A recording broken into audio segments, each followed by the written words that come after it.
folks, before I begin today's episode, I just wanted to give you a quick heads up. Due to the ongoing pandemic, I haven't been able to record the podcast in person with my co-hosts and guests for quite some time. Sometimes technology just isn't your friend, and that was the case when recording this interview with Don Hahn. I'm happy to say that I was able to capture the entire interview, but you will notice a big difference in audio quality a portion of the way through. The internet signal simply wasn't working in our favor, so we ended up recording the rest of the conversation over telephone. You shouldn't have any problem understanding the conversation, just a difference in audio quality. Regardless, Don's stories are always fascinating, so enjoy this very special episode of Disney Coast to Coast. Is your magic meter running low? Well, we've got a cure for you. Welcome to Disney Coast to Coast.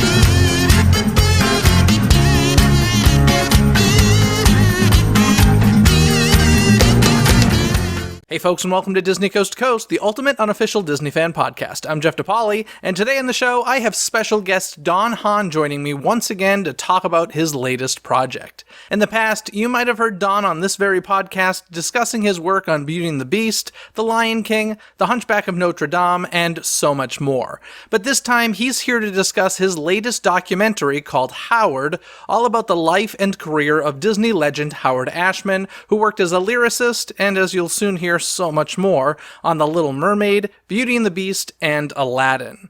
Don worked closely with Howard on the film Beauty and the Beast, so this beautiful documentary that Don directed is a very personal look at Howard's life and creative process.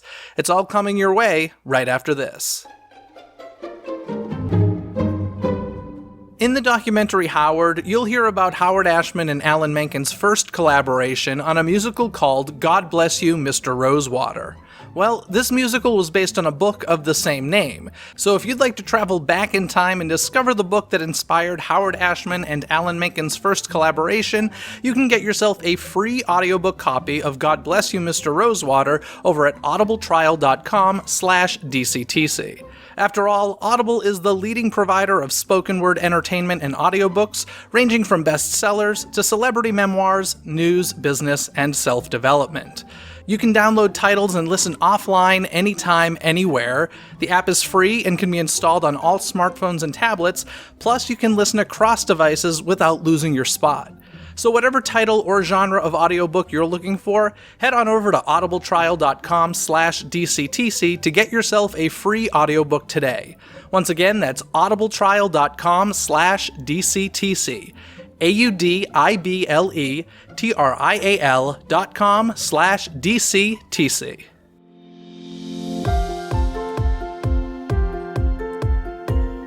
Prepare for some insight. You've tuned in to an exclusive DCTC interview.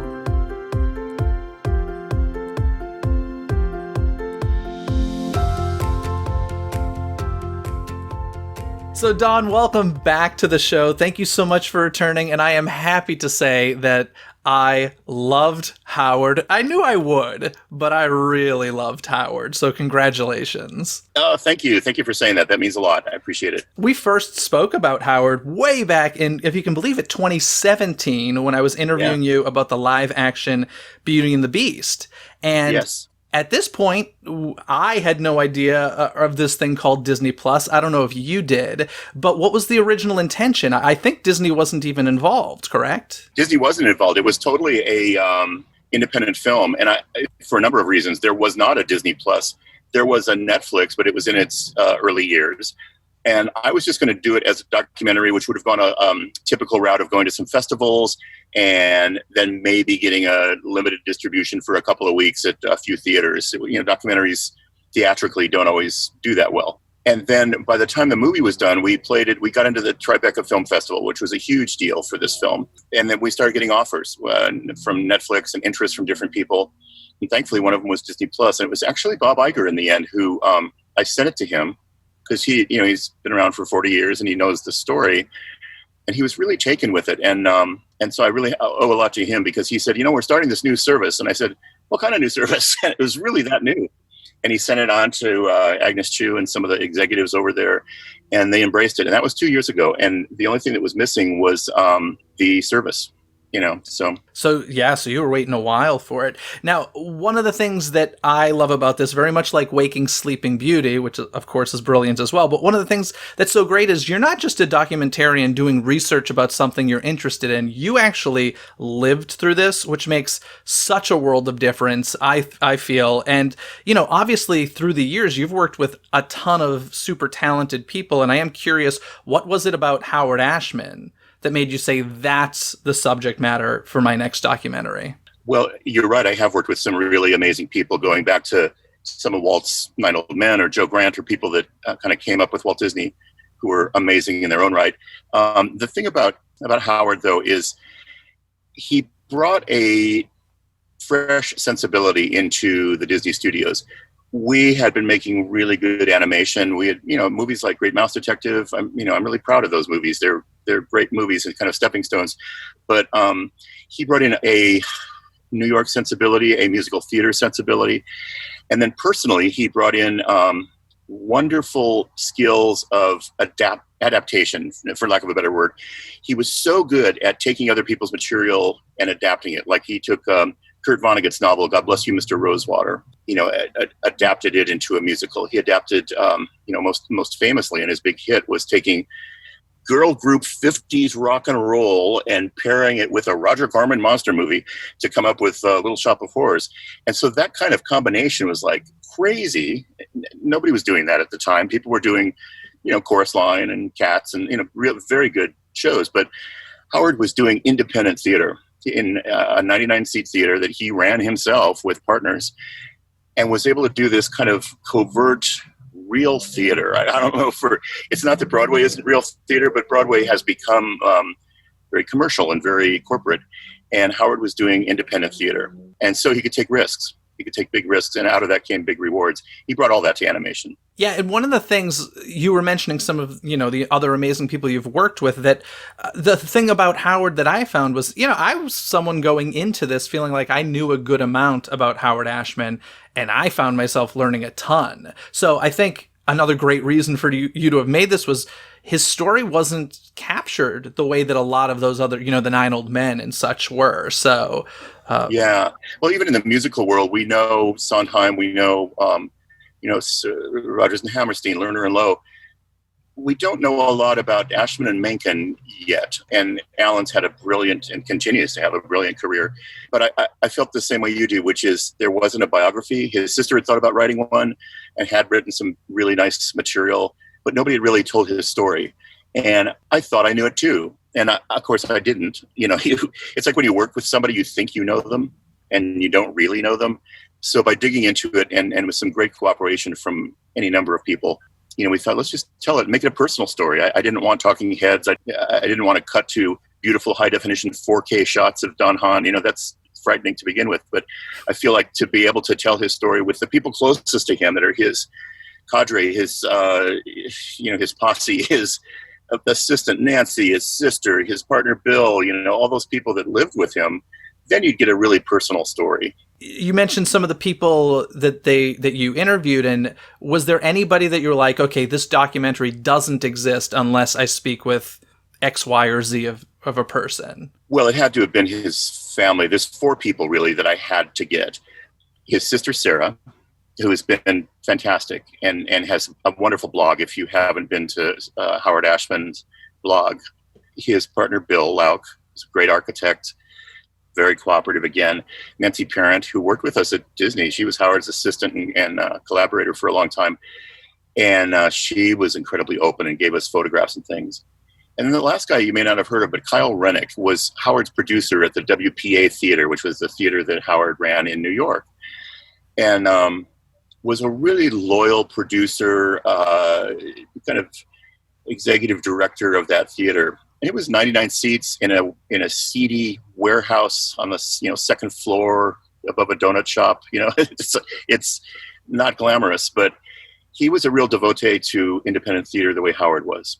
He had every reason to be suspicious of us or not know us or whatever, but he was incredibly kind and really gave us access to so much of Howard's history and, everything from playbills to, photographs from the theater and gave us a history of, this young Howard Ashman coming to New York from Indiana University and, starting out this little black box theater for 99 people in a kind of derelict building. And you just think, wow, you couldn't really do that now, because I went and visited that building, and it's in the middle of Pottery Barn and West Elm, and it's very gentrified now. But back then you could, and you could afford it, and you could make a living, or at least try, in a small theater like that. That was one of the things I actually found really interesting about Howard Ashman, was like, the guy was a go-getter. He wasn't, a lot of people give him credit for kind of being this musical genius, but he also worked really hard. And I didn't realize he had started his own theater company, and I thought that was really interesting and telling about the man. It really is, because you could, anyone else could have just waited for the phone to ring, and most of us would have, but he had that kind of burning thing inside him that he had to do theater, and whether that theater was for a handful of people or a thousand people, I don't know that he cared. In fact, he preferred having theater for a smaller group of people, and so I think that's where he was incredibly special. He was not only willing to write the material, but willing to take the kind of risks of running a business doing that. Yeah, no, those were a lot of people who were very close to Howard, and you had, a personal relationship with him. You did work with him, but what would you say your relationship was? Were you just colleagues, or were you friends? What kind of conversations did you two have? We were colleagues. It's not like we went out for beers together. We were, like most of us at Disney, we were pretty happy he was there. He was very collaborative, very approachable. He wasn't at all a diva about things, but we were... we admired Little Shop. We admired the work he had done. And by the time I worked with him, he had done Little Mermaid, which was proof again that he was the real deal, So we were colleagues more than anything.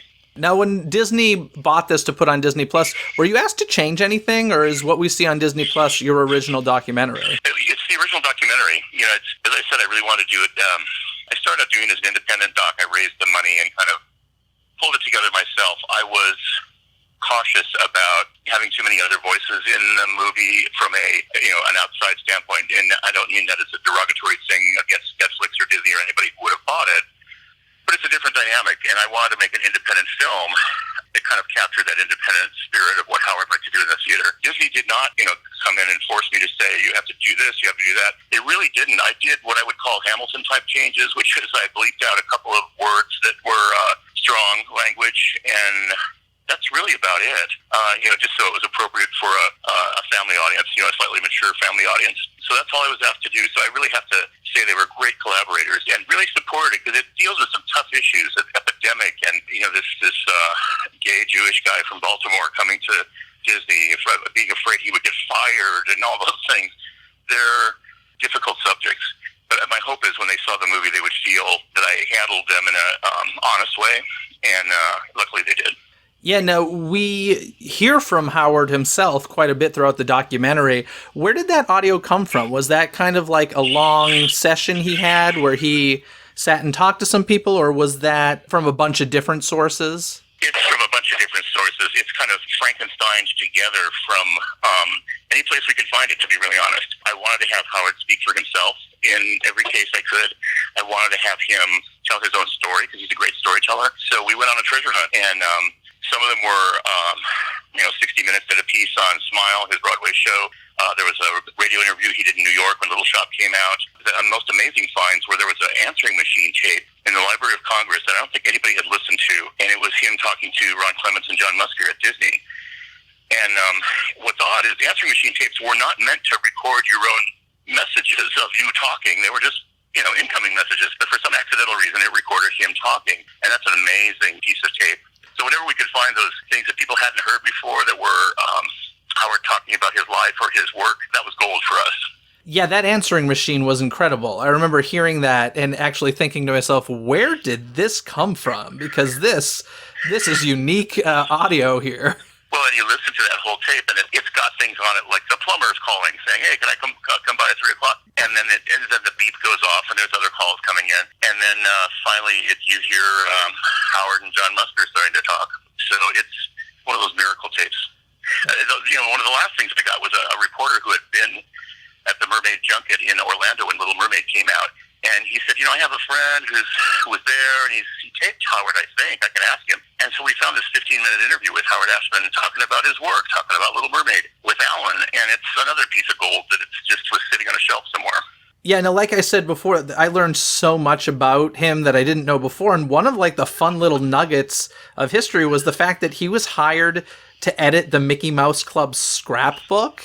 Did you know anything about this? I did not. I knew he worked in publishing because his sister is a brilliant editor and worked in publishing her whole life. And so at times when he wasn't making a living in theater, he would write cover copy for Grosset and Dunlap, the publisher he worked for. And it was not his favorite thing to do, but it was great cover copy he wrote, and he was able to make a living doing that and then go back to working on his plays or whatever he was doing. And so like all of us, when we're starting out, you're trying to make ends meet and pay your bills, and that's what Howard did. One of the things, or one of the moments that I felt like really showed his genius was he was having a conversation about Little Shop of Horrors.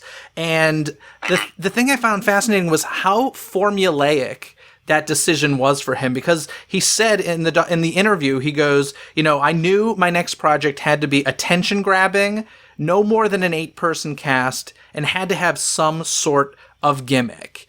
And I was like, wow, how, like, he knew that. And I'm curious, like, do you feel like that was something sort of innate in him, or was this just a lot of studying? Well, he was, analytical. In that interview that you're quoting, he did after Little Shop had come out. So he was looking back on Little Shop, but he still was had enough self-analysis or self-awareness to know where he was in his career and what he wanted to do. And just before that, he had a big, complicated show of God Bless You, Mr. Rosewater, and a lot of people on stage and a lot of songs. So since he owned his own theater, that was probably the only way that show would get mounted, is just to go in and say, hey, I want to do a musical about Roger Corman's Little Shop is insane. So I think he was self-aware enough, and he was smart and talented, but that doesn't get you anywhere without the work. And he was an encyclopedia of musical theater. He had his master's degree, and he was really well learned in the kinds of things that went into making up Broadway musicals or parodies of Broadway musicals, as he says in the film. And films like Little Shop were kind of tongue-in-cheek parody of Broadway musicals. Yeah, another thing that was kind of shocking was just these connections. Peter Schneider, who of course became president of Walt Disney Feature Animation from 1985 to 99, was the company manager for Little Shop of Horrors. I mean, yep, no joke. What a world! That's you have Howard's there. Nancy Parent, who speaks quite a bit in the movie, was there, and Nancy actually went to Indiana University with Howard. And Peter was the company manager, and so he knew Howard when Howard came out.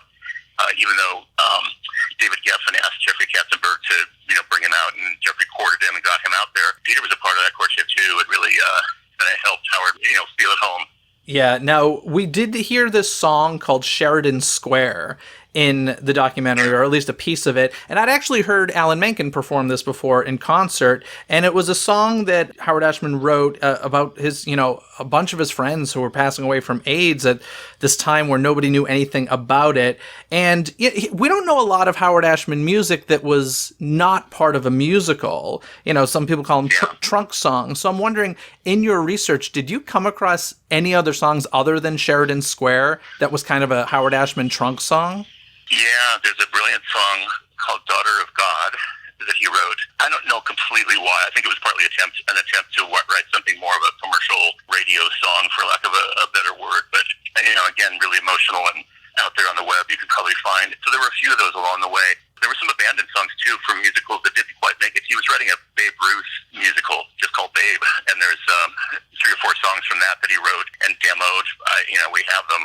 So I could have made a 4-hour movie and started including more of these, and it was just, it's impossible to capture someone's life in 90 minutes, but that was kind of the limits of what I thought was a reasonable kind of length to tell his story.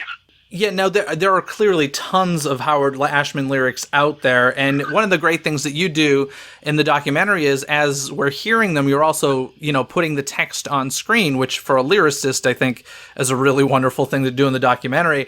But I am wondering, you probably chose 1% of everything he wrote in his life. So, I mean, did you go through and listen to everything, or did you have an idea of what songs you definitely wanted to touch on? No, I I pretty much listened to everything I had access to, and there are hundreds, probably 200 at least, demo tapes and pieces of demo tapes and rehearsal tapes. So I tried. It was a difficult decision early on because I wanted to put more songs in, or longer snips, like the Sheridan Square song is beautiful, and I could I put in 8 bars of it, and there's 23 songs in the movie, so it's packed. But it doesn't seem like it because I really didn't want to get sidetracked into playing his whole songbook. I thought if you want that, you can go buy the soundtrack album or listen to them on the web. They're pretty available. What I really wanted to do was give you a hint of his work and talk more about his personal life and who he was and how his personal life manifests itself in his music. Because we all do that.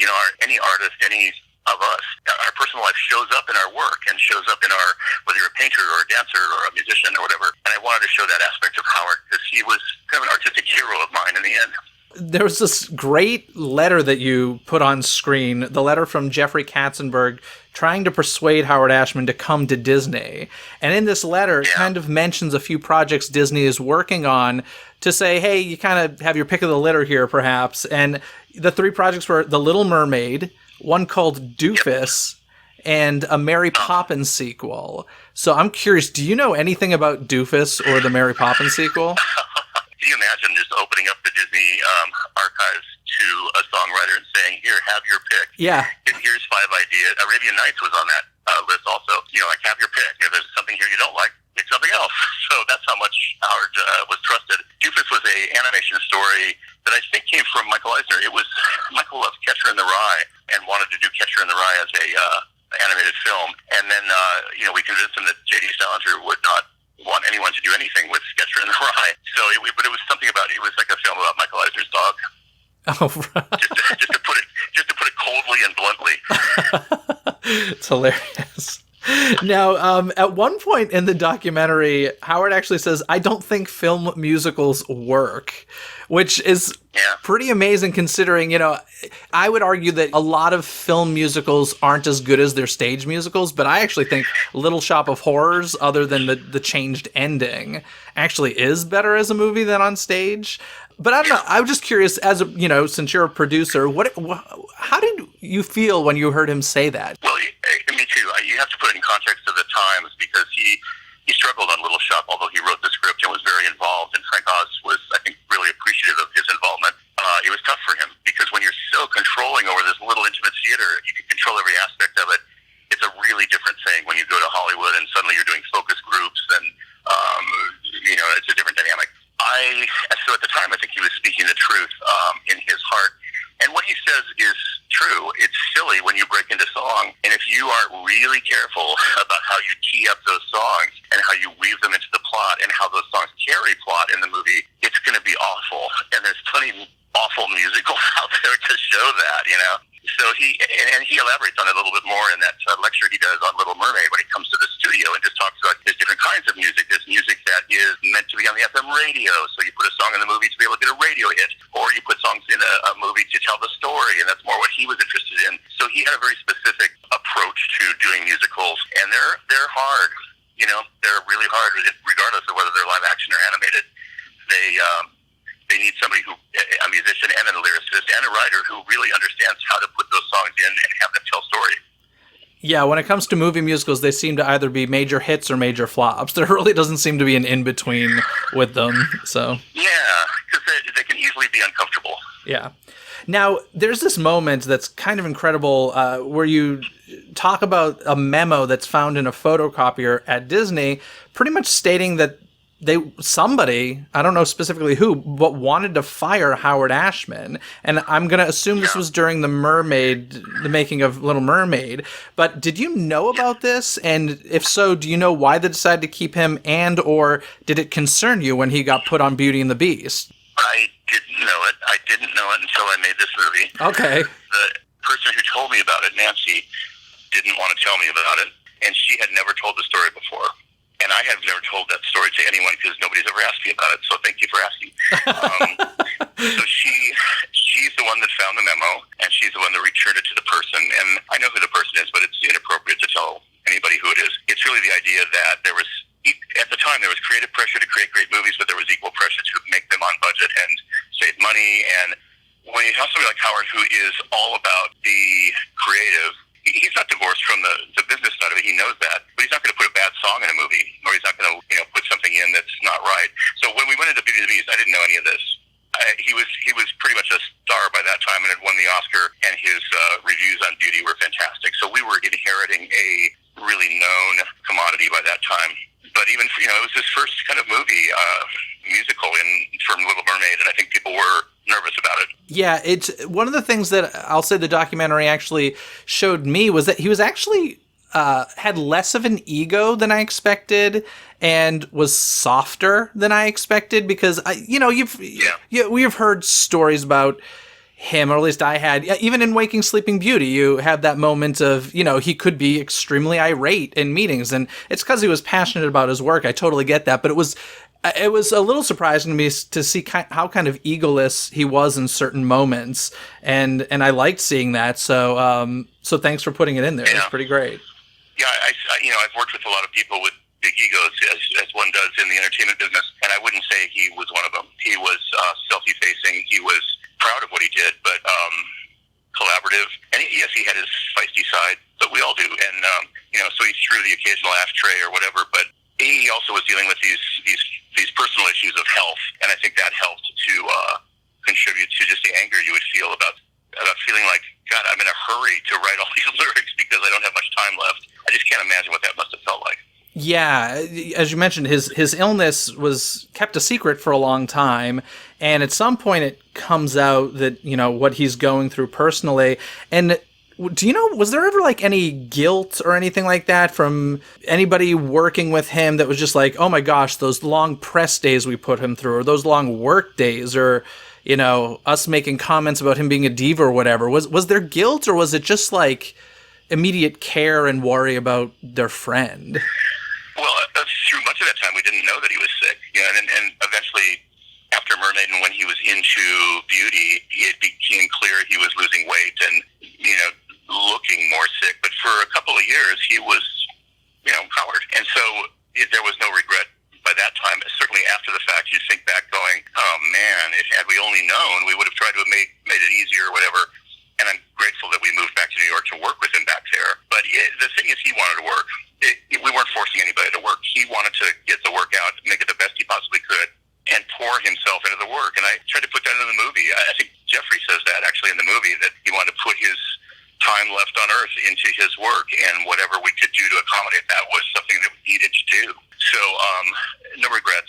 Just that after we learned it, we just tried to support him in whatever he wanted to do. Yeah, now, what you had mentioned, you went to New York to work on Beauty and the Beast so that you could be close to him and who wasn't having to travel to California. At that point, Did you know that he was sick at that point, or was that still something where you're like, why are we doing? Because in the documentary, it kind of seemed like some people were like, why are we doing this for one person? Yeah, we didn't know. We honestly didn't know. We just thought he was being a diva. We probably thought he had a lot of work going on Broadway where he needed to be close to his Broadway work, but he didn't. And later we found out. So yeah, we didn't know, and then as we learned over time, it became just more obvious to us all. So yeah, it was bittersweet. We worked up in upstate New York. His place was in Beacon, New York, Cold Spring, and Beacon, New York, and so we stayed at a hotel up there, and got a little conference room, and nothing very fancy. A really humble place with a little electric piano that I brought in for Alan, and that's where a lot of Beauty and the Beast was born. Incredible. One of my favorite things to see was him working in the recording studio. We see a great moment with him and Paige O'Hara, who performs the voice of Belle, and Jodie Benson, who performs Ariel. And I just love those moments. But I am a little curious, all that footage that you have of that, what was the original purpose? Because that stuff was definitely shot before special features on a DVD was a thing. So who was documenting that? It was the early days of EPKs, or electronic press kits. Oh. And so we would supply video clips to TV stations or anyone, no internet, and you're right, no DVD bonus material. Sometimes those little clips made it to VHS tapes as little behind-the-scenes thing. But it was basically a press kit.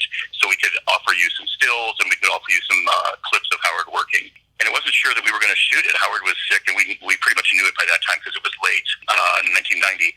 I had to ask him if he was felt comfortable filming, and in the end he said yes, which I'm glad he did. Otherwise, this movie wouldn't exist. So it's wonderful to do that. One of the things I wanted to do in the movie was be instructive and show you how Howard works and show you his process.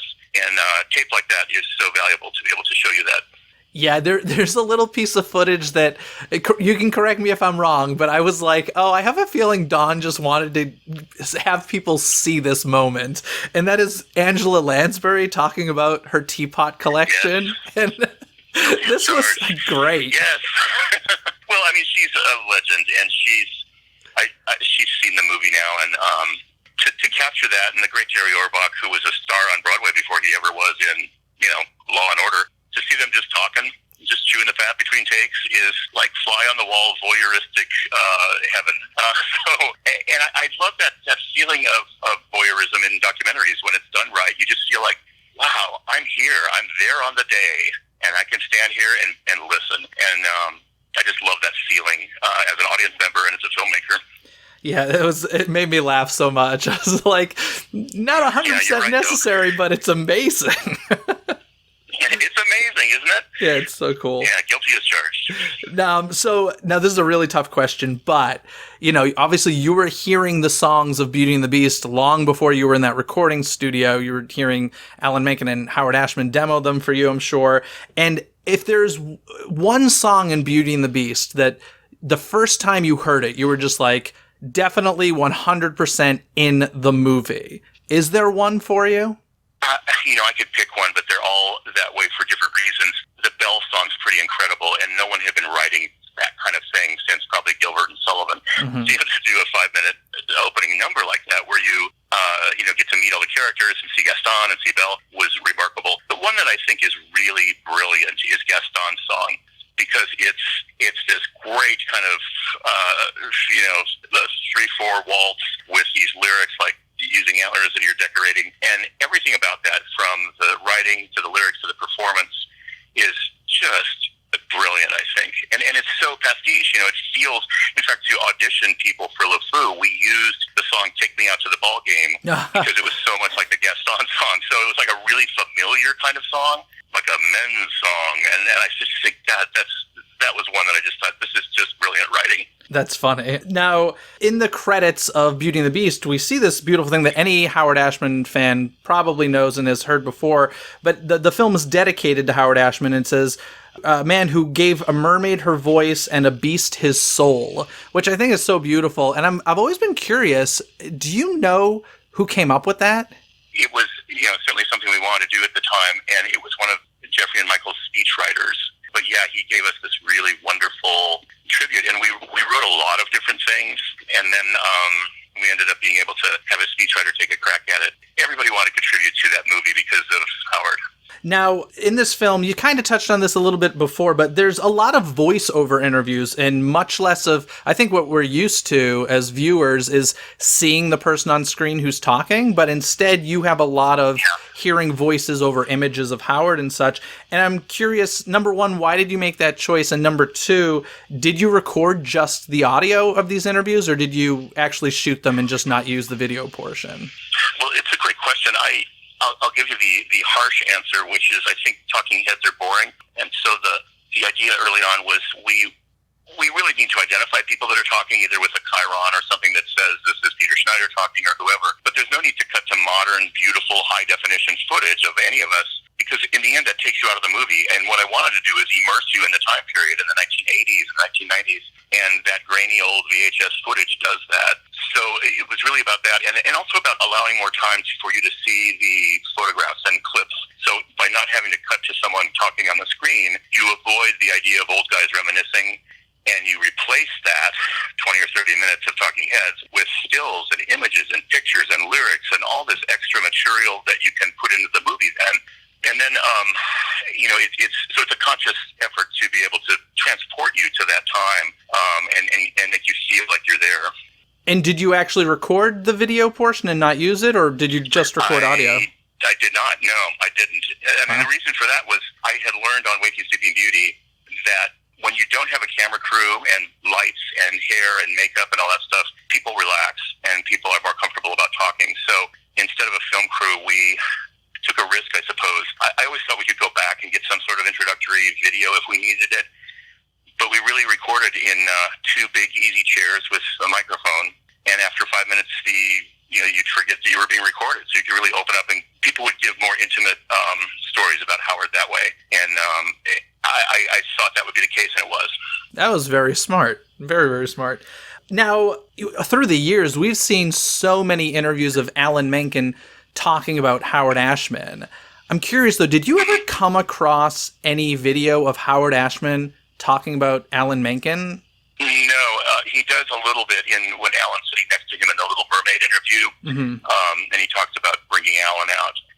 Alan was, what's brilliant about Alan is his gift for melody, but it's also his gift to be able to serve up any kind of musical style you can think of. So you can say, Alan, give me ragtime in the key of D.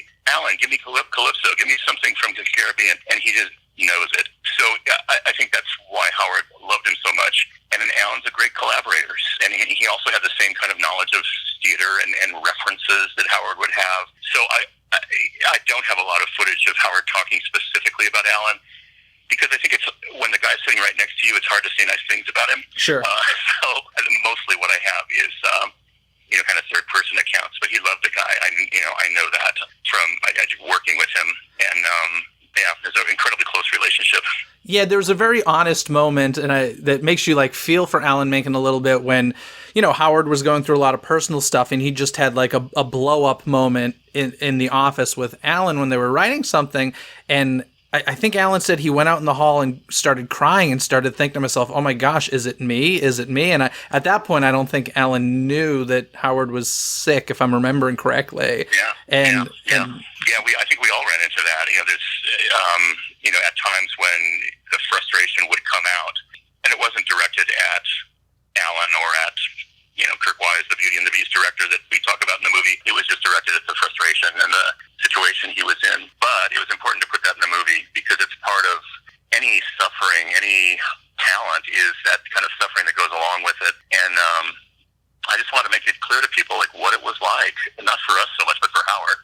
What it was like to have to deal with that information that he had while he's trying to write some material that turned out to be the best, most rich, interesting material of his lifetime.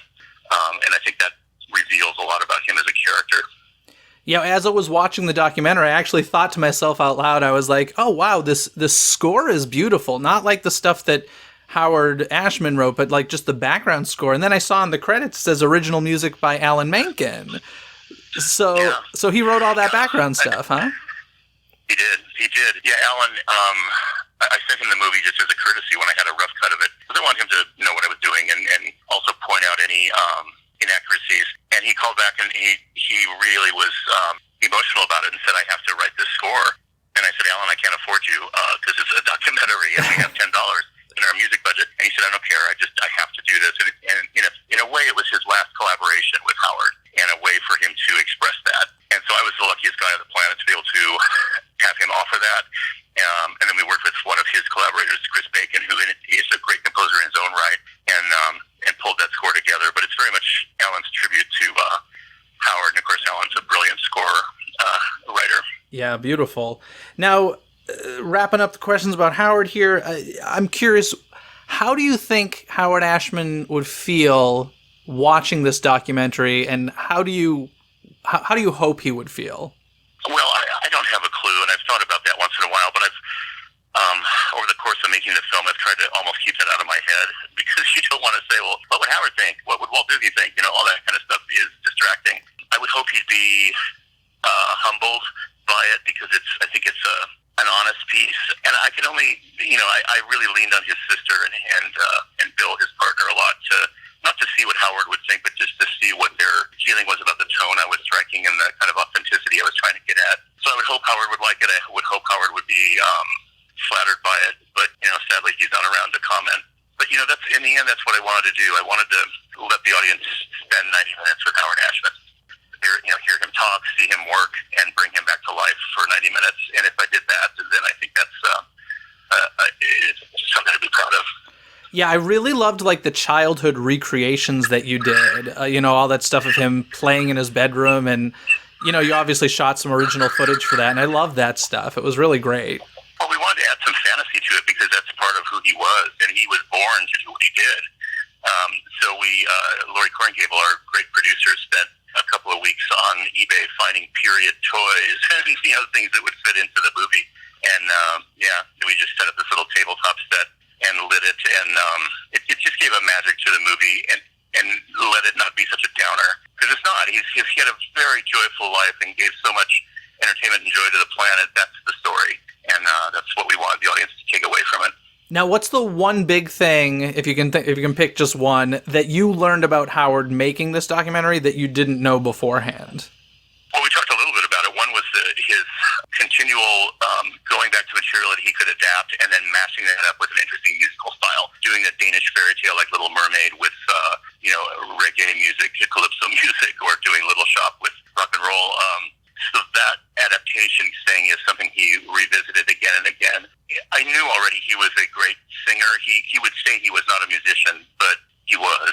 He didn't play an instrument, but he sang. And he would say he wasn't an actor, but he was. I was surprised. I didn't really know that much about the WPA Theater. I didn't really know that he, gets right out of college. You can imagine any of us doing this. Get right out of college going, I'm going to move to New York, a town I've never lived in. I'm going to rent a space, and I'm going to start putting on shows. What? It's insane. But, the times were right to do that. And so that was news to me. And then there were a lot of little bits later in his life where, he would be at the press junket for Little Mermaid and have a catheter in his chest to be able to take medication. That's a shocking reveal. But it's that kind of sobering information is something that's important to share about his story. So there were a lot of moments like that where you just go, really? I can't believe it. Or having Bill say, I built a house for us to have a future together, and we had no future. Yeah. That's a great reveal. So those kinds of things. I was shocked at how many acting credits he actually had, theater acting credits, before he became, Howard Ashman, and he acted quite a bit. Yeah, he really, really did. So, it was in his bones, and you can see it from his childhood pictures. He really he loved doing it, and I think a lot of us are that way. You probably did the same thing. You put on shows for your sister or your mom or whatever, but he just lived it and couldn't get enough of it. And most of us put that behind us when we turned 14. He just did the opposite. He just leaned into it when he turned 14, so...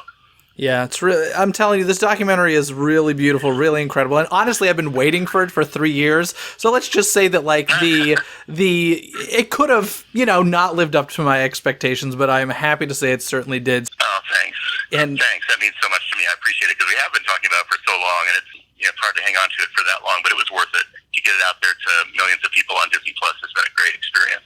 Yeah, and do you have a second so I can ask you about a couple of projects you worked on real briefly since the last time you were on the show? Of course. I am curious, the Beauty and the Beast sing-along that happened at Epcot. Yeah. You were involved with that, which is incredible. I'm kind of curious how you got involved. Oh, I did. Tom Fitzgerald, who is a friend and a legendary Imagineer at Walt Disney Imagineering, found me on Facebook, I think, and said, "Hey, Don, hope you're doing okay. I have an idea for you. Can we talk?" I said, "Sure." So it was great to see him again, and he said, "We're thinking of doing this sing-along in the French Pavilion." I said, "Okay, tell me more." And so the idea of it is we want to get something during the daytime so families that make it back to the back of Epcot can have something to do back there. The Ratatouille ride is going in, which is amazing, and then the sing-along is going in there, and it just gives kind of a destination for families during the day, and then at nighttime the Impressions of France film can still run, which is a legendary film. So that was the goal, and we did. We made a new story. We rounded up Angela Lansbury, who said, "Yeah, sure, I'll do this," and she narrates the piece. I found animators who still animate with a pencil, and we animated some new material, and it's a fun kind of takeoff on the true story that happened behind the scenes of Beauty and the Beast. Who the real matchmaker was. So it was fun. It took us about a year to kind of round up the whole thing, and working for Imagineering was really a dream come true for me. So is it Beauty and the Beast canon, or is it its own separate thing? It is. It's the sing-along is 5 songs from Beauty and the Beast, so you definitely get that. Uh-huh. And all we did was add a kind of a subplot to kind of connect all those songs, because the show lasts for 15 or 20 minutes, and you need to get through those 5 songs and link them together in a way that the audience can appreciate, and also link them together for people who may not know the Beauty and the Beast story. So, yeah, we worked hard on trying to get all those masters served, and it was just so much fun. Was it always going to be the animated film, or was there talk of working in the live-action one at all at some point? We did talk about the live-action film, which I actually like a lot. I think Bill Condon did a great job with it. But But in the end, we thought, the animated film is timeless and something that people have enjoyed for 30 years. Let's use that and let that be the core of the story. Yeah. Now, the other thing I want to touch upon, just because you did such a great job hosting this, I want to mention the Adventure Through the Walt Disney Archives mini documentary. Oh, no, yeah. This was created for D23, so I believe at this point only D23 members have had the opportunity to see it. I hope more people get to see it sometime because you, I think, just officially served as host of it, right? And you hopped all around the archives and showed like every department in a more comprehensive way than I feel like most things about the archives have in the past. Thank you. Becky Klein, who runs the archives, invited me to be part of this. And I said, well, I don't have anything to do with the archives. I love it and appreciate what you guys do. And in the end, I said, I'll do it if I can be a conduit to take you from department to department and let the archivists talk for themselves. Because I can get people to talk. That's kind of fun. I think I'm a closet talk show host or something.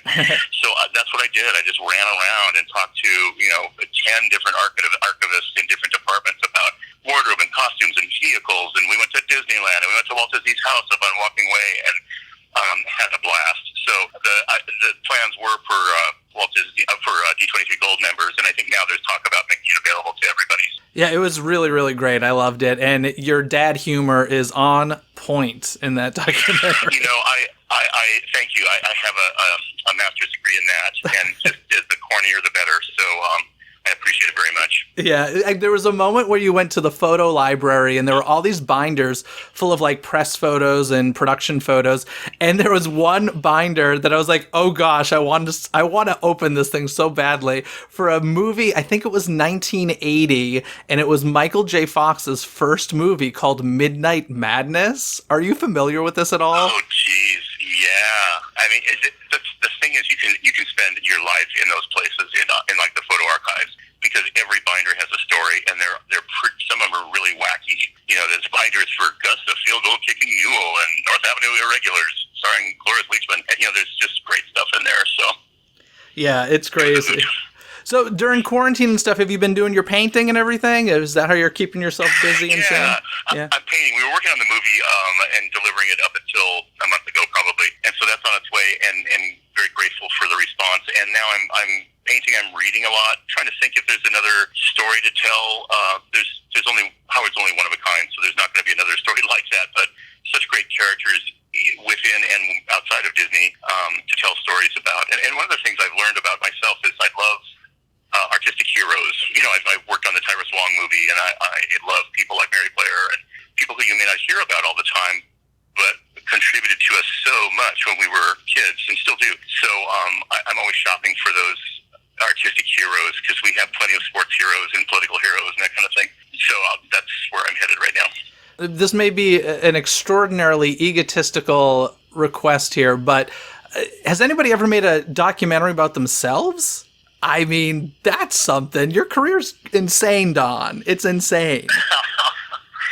Well, I thank you. I think that's probably not in the cards for me to do, but somebody will. Unless it's a comedy. Somebody may one day. I've been crazy lucky to work with a lot of interesting people, and I'm lucky that I'm curious, because I love, so many of the opportunities I've had. But no, I probably won't be making a documentary about myself. And there's so many secrets that I just couldn't disclose about my, chocolate habit and that kind of thing. Is documentary kind of where your head's at these days, though? You feel like you're going to continue down that road? It is. It's a real golden age of documentary filmmaking, and I love animation and always will. And there's so much great work being done in Disney or Pixar or different studios. But personally, to be able to direct documentaries and do what I'm doing is fantastic. It's personal. It's small. There's a little more risk in it, or ability to take risk, and I love that. And I think there's so many untold stories to be able to tell. So I'm on that path, and probably will be for quite a while.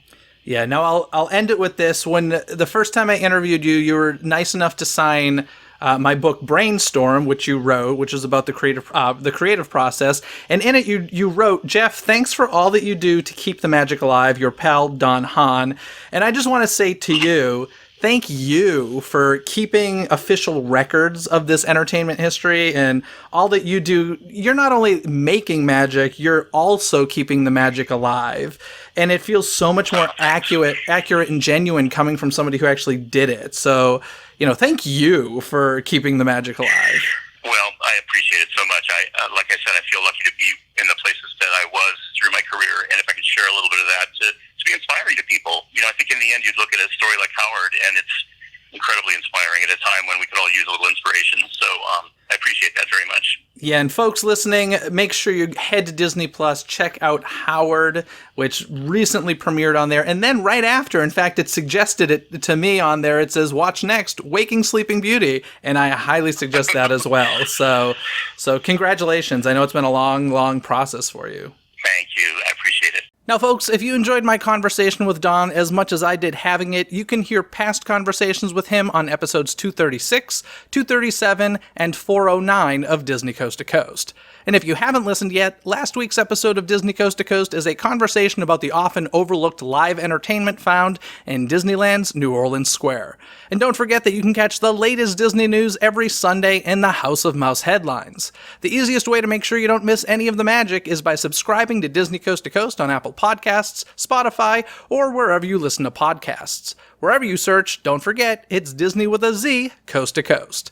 And if you'd like to become part of the DCTC community to help ensure more free episodes of Disney Coast to Coast, head on over to patreon.com/DisneyCTC to see what sort of bonuses are waiting for you. That's patreon.com/DIZNEYCTC. Other than that, folks, have a magical day.